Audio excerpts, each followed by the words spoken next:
This is Democracy Now!, democracynow.org, The War and Peace Report. I'm Amy Goodman. We turn now to look at the legacy of billionaire conservative donor David Koch, who died on Friday at the age of 79 from prostate cancer. David Koch, who was worth some $42 billion, and his brother Charles Koch, poured massive amounts of money into right-wing and libertarian causes over the past 4 decades, including funding climate change denial through conservative think tanks and politicians. The Koch brothers founded the political advocacy group Americans for Prosperity in 2004, which is credited with turning the Tea Party into a full-fledged political movement. The Kochs also backed right-to-work efforts, which aimed to weaken labor rights and quash union membership. The brothers made their fortune running Koch Industries, the second largest privately held company in the United States. They were oil barons. Just last week, the business journalist Christopher Leonard published a major new book examining the business dealings of the Koch brothers. It's titled Kochland: The Secret History of Koch Industries and Corporate Power in America. He just wrote a piece for the New York Times headlined, "David Koch was the ultimate climate change denier." Christopher Leonard joins us now from Kansas City. Welcome to Democracy Now! Why don't we start there with it wasn't really a synopsis of the book in any way, because this is a tome. Congratulations on writing it, Chris. But David Koch was the ultimate climate change denier. Now, if he was one individual, that's his own business. But this affected the entire country. Explain what Kochland is and how he and his brother had such a massive effect on the issue of climate change and denialism in this country. Yes, I will. And maybe to start, we could back up and look at the corporate empire that made David and Charles Koch the richest, some of the richest people in America. They've owned this privately held firm in Wichita, Kansas for decades, Koch Industries. And as we said earlier, Koch Industries is one of the largest corporations in America. Its annual sales are bigger than Facebook, Goldman Sachs, and U.S. Steel combined.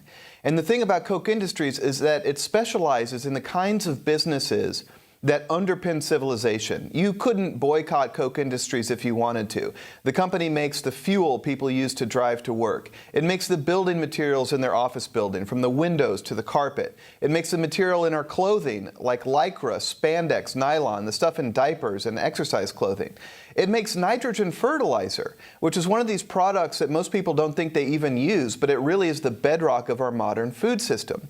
So what you see is that this corporation, it's sort of quietly working the gears and levers that make modern society work. And the results have been tremendously profitable for David and Charles Koch as they've owned this company. Together, the brothers owned 80% of the firm before David Koch passed away last week. So the important thing that you asked me about is climate denial and the political impact of this empire.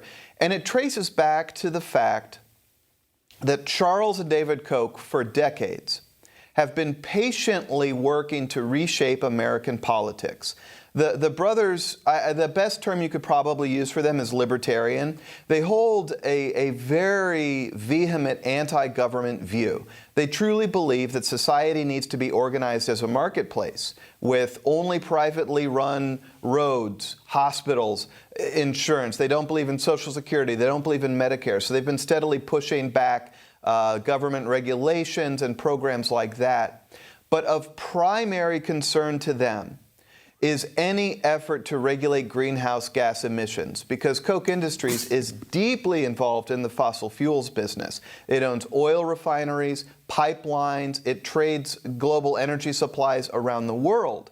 And decades ago, this company realized that if the government regulates greenhouse gas emissions or even puts a price on emitting carbon into the sky, it could really hurt Koch's profits for decades to come. So the company has been, I think, unique and vitally important in derailing any action on climate change going back to the early 1990s. So you talk about carbon being at the heart of Koch's business and also Koch's future.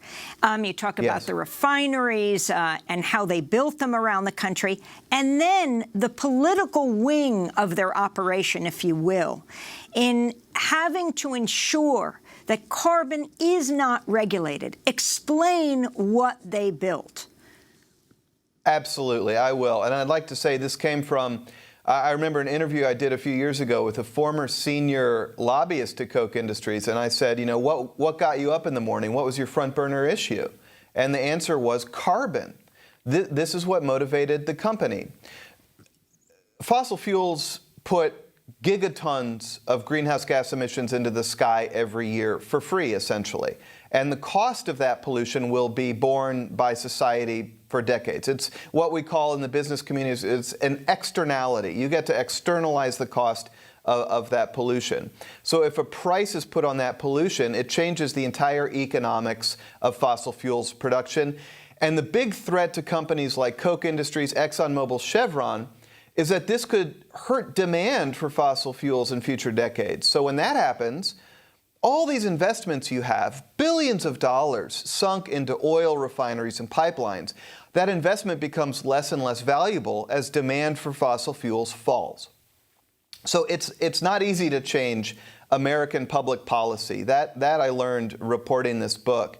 And Koch Industries and Charles and David Koch have been remarkably smart, patient, and strategic in their approach to affecting U.S. policy. And they built this machine to do it that is unrivaled in corporate America. You know, when I started reporting this book, I thought I was going to be writing a lot about campaign donations and super PACs. Boy, was I wrong. The real action always starts the day after the election. That's where Koch Industries has its real expertise, and that's where it shaped public policy. So to do that, Koch has one of the largest corporate lobbying operations in the United States, located about a block from the U.S. White House.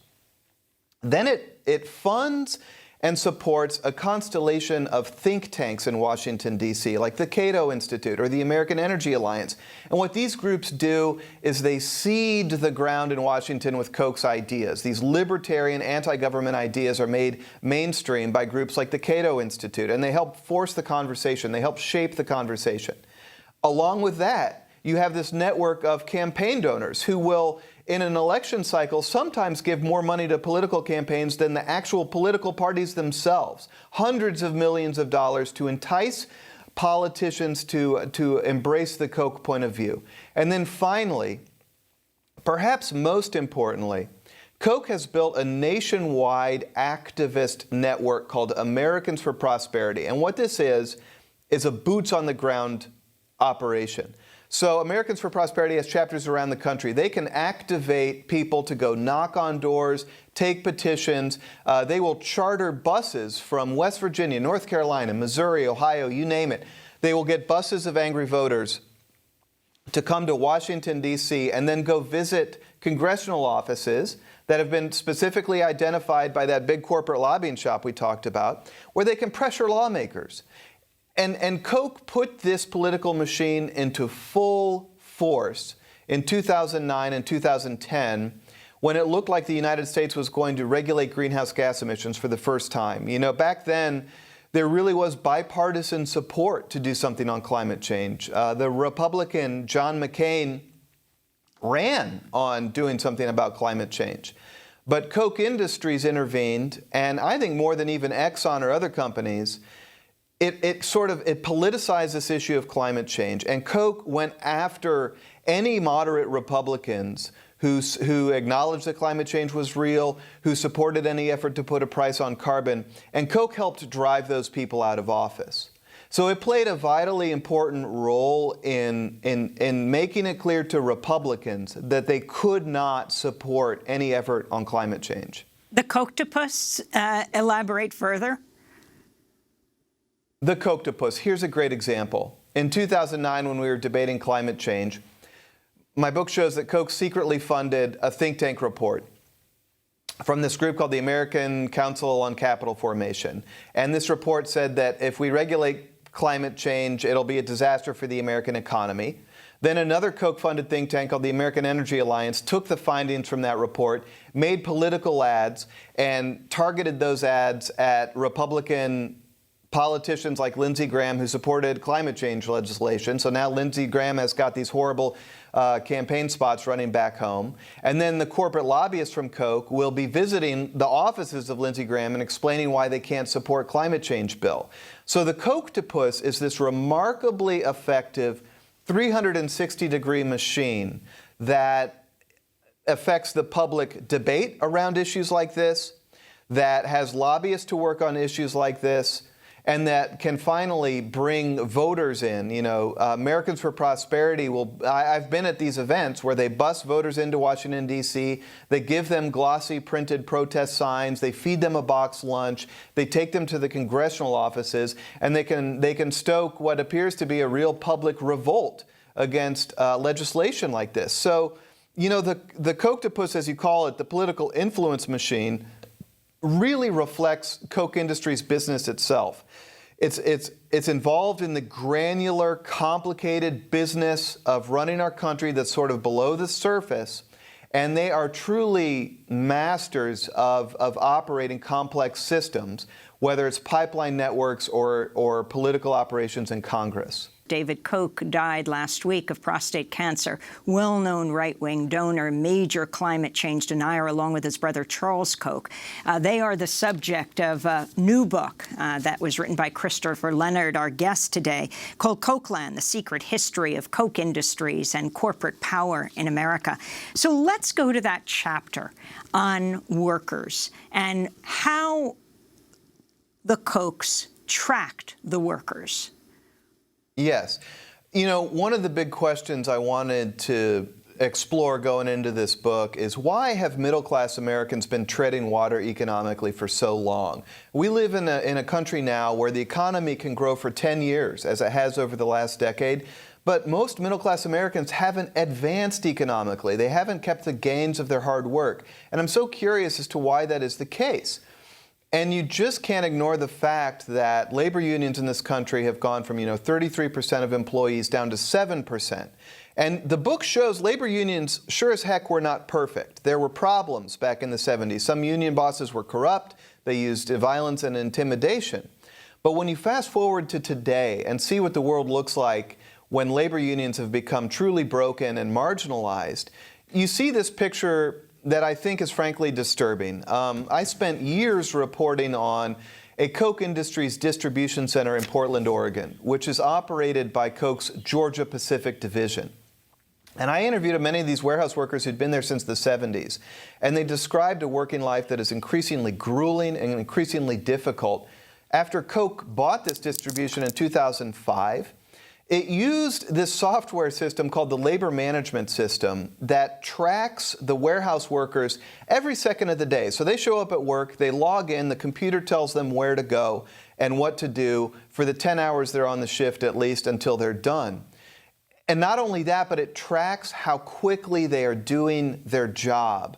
And what Koch Industries would do for years is that it would publicly post these rankings of the employees, with green tier doing the best, yellow tier kind of in the middle, and the red tier doing the worst. And if you performed at the bottom of your coworkers, you'd be disciplined or even fired. And what this did was it sort of systematically divided workers and made them compete against each other, which went directly against the strength of a labor union, which is everybody bargaining together, and having solidarity. And by the year 2016, you just see kind of a grim picture in this warehouse. I interviewed a woman named Deborah Roberts who was forced to work 30 days in a row without a day off. And on the 30th day, when she was told she would finally get a day off, she broke down in tears. She was so exhausted. And I obtained the labor contracts of these employees going back to the 1970s. I had an outside compensation expert look at these labor contracts. And what he told me is that these employees are earning less money today than they did back in the 1980s when you adjust for inflation. So you really see this picture of American workers being swamped by this pressure to increase productivity and increase profits, and having less and less control over their working life. Christopher Leonard, how they made their wealth, in many cases, it was off the backs of Native American tribes. Explain their business model and why Native American reservations were so important to them. So this is a pretty remarkable story from Koch's early years. You know, this company has always been deeply involved in the fossil fuel business. And back in the 1980s, Koch was the largest collector of crude oil in the United States. What that means is Koch was the company that would go to an oil well, collect the oil, and then deliver it to market. What U.S. Senate investigators discovered and the FBI discovered in the late 1980s was that Koch Industries was systematically underreporting how much oil it gathered. So to put it in simple terms, Koch would show up at the well, it would take 100 barrels of oil, and leave a little ticket behind that said it had only taken 98 barrels of oil. So it's getting 2 barrels without paying for it. I interviewed senior Koch former vice presidents, the oil gaugers who collected the oil. I reviewed transcripts of the depositions of senior Koch executives on this matter, court records, and what it clearly shows is that for years, Koch was systematically taking oil without paying for it. Koch officials admitted in court they reaped roughly $10 million in profit a year from oil they didn't pay for. So they stole the oil. Well, I'll tell you what, I use the word stole the oil in my book. I think when you take something without paying for it, it's stealing. For the record, Koch Industries Public Relations Department really disputed that account, and we settled on the term taking without paying for it. But in the book, I do say oil theft. They took it without paying for it for years, and the people I interviewed on the record told me they did it with prior knowledge. They knew they were taking oil without paying for it. And again, it was a small percentage, but it always made sure Koch was on top. They put their thumb on the scale, and they took enough to always be on top. And what's so illuminating about this is that it is a very complex world, this oil collection. You can never quite measure oil perfectly. And Koch would often just, when they were in a gray area like this, push it to the absolute limit and often evade accountability for actions like that. So criminal charges brought or avoided, and how was that used as a model for how they operated in the future? The United States Senate investigated this and just categorically showed that Koch stole oil, as they said in a Senate report. The case was then shifted to the U.S. Attorney's Office in Oklahoma City in 1989. I interviewed the senior investigators on that case, the assistant U.S. prosecutor on that case. The investigators were convinced Koch had broken the law. They were trying to push the case higher. The case eventually fell apart. And a big part of that was that in 1989, Koch Industries realized they needed to become more politically engaged. As we've said, Charles Koch was a libertarian. He tried to let Washington do its thing, but he realized that if he didn't have a large political apparatus, he could be the target of investigations like this. So this was when Koch really built the political network as we know it. And Koch began lobbying U.S. senators like Kansas, then Senator Kansas Bob Dole. They began actually lobbying the Native American communities and convincing the local leaders of the Osage community that Koch had not stolen oil. And, Osage leaders like Charles O. Tillman gave comments saying that Koch had not stolen oil, and then Koch's political apparatus would amplify that message in Washington, D.C. And Charles O. Tillman told me later in an interview that he really regretted his statements because he only later realized Koch had, in fact, stolen oil. But these political efforts helped cloud the picture. They painted federal prosecutors as being overzealous. And you really did see the beginnings of a playbook here of this multifaceted 360-degree political effort that seeks to change the public conversation, lobby lawmakers, and help sort of push the regulators back off the plate, if you will. Chris, we only have a minute, and I wanted to get to a comment you made in your book. In many ways, Donald Trump posed a greater political threat to Charles Koch's political agenda than Barack Obama. Explain. Charles Koch wants Republicans to be libertarian and back off the private enterprise. Donald Trump has a different vision. It's this America First vision. Donald Trump has made clear he will intervene in markets, whether it's through tariffs, trading up trade deals, or all the rest of it.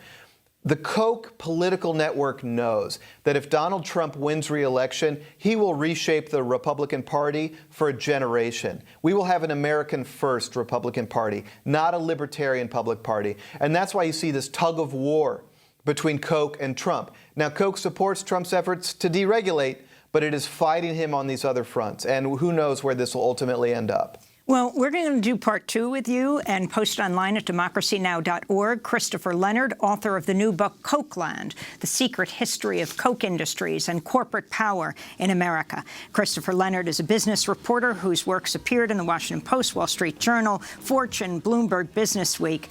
This is Democracy Now! I'm Amy Goodman. Thanks so much for joining us.